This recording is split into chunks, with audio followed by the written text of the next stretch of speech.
What's going on? I'm Corey, and I'm going to be talking to you today about arranged marriages in India. So, as everybody knows, the American marriage is very normal to us, but is very different than those compared to other cultures. Here in America, you can marry whoever you want. Your family has essentially they have little to no say in the decision. They can kind of tell you, yes, we like this person. Yeah, we don't like this person, but at the end of the day, it's your decision. Um, in India, however, it's not the case. Um, in early Indian cultures, arranged marriages was the norm, and today it's still the norm, just on a lighter scale. Um, in early culture, it was a very, very long, drawn-out process that could take months, even years. In this process, the parents made every decision. The bride and groom had no say. They were just given a prearranged date, and they showed up on that date and went from there. Other than that, they had no decision, no influence in what was going on.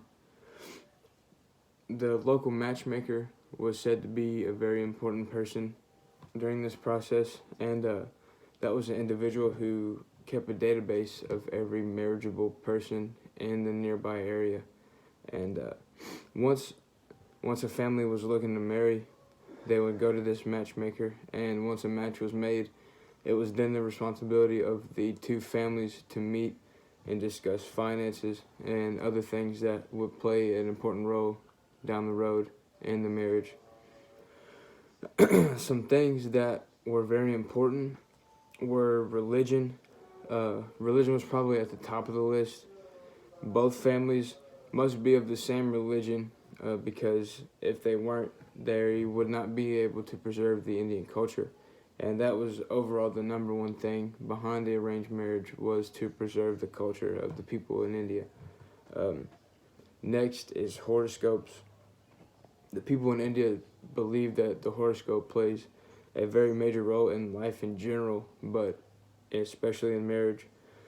It is said to be a key factor because it generally holds important life predictions and also describes the character of that person based on positions of astrological bodies. Wild, but it is what it is. Professional status is also a very important decision and role in an arranged marriage in India. The groom should be able to support a family of the future, so that means they have to have a stable job or business. If not, then it doesn't mean that they can't marry. Your chances are just less likely because of the job that you hold. Physical appearance is very important as well, but this is more or less for the women, not the guys. In the culture, the men prefer the fair-skinned women other than light skin, I guess, and dark skin. Height and weight are very important as well. And the male isn't held to any standards really other than his job. He can look however he wants. As long as he doesn't have a serious mental problem, then it is what it is. The men also look for domestic attributes in their women, and they really kick to education and all that to the side. So it's pretty harsh, but again, this was early Indian culture. It must have worked out pretty well because the divorce rate was 1 out of every 100 couples.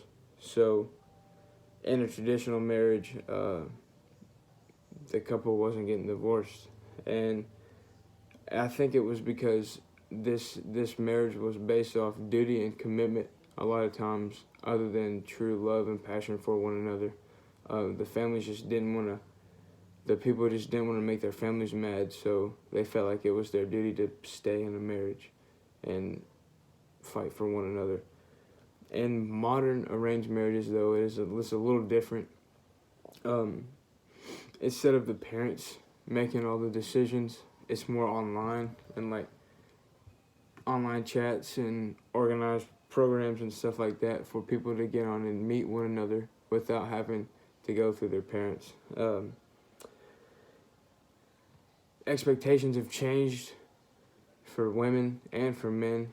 The women are taken a little more serious now, which is a good thing. The women's status, their working status, is taken into consideration along with their education.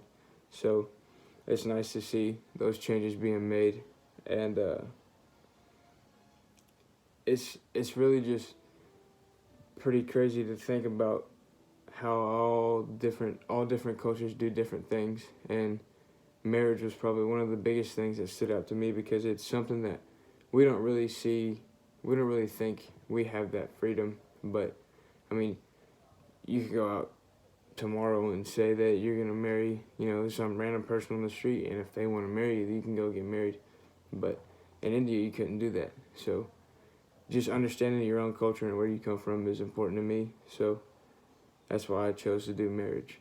Thank you, and goodbye.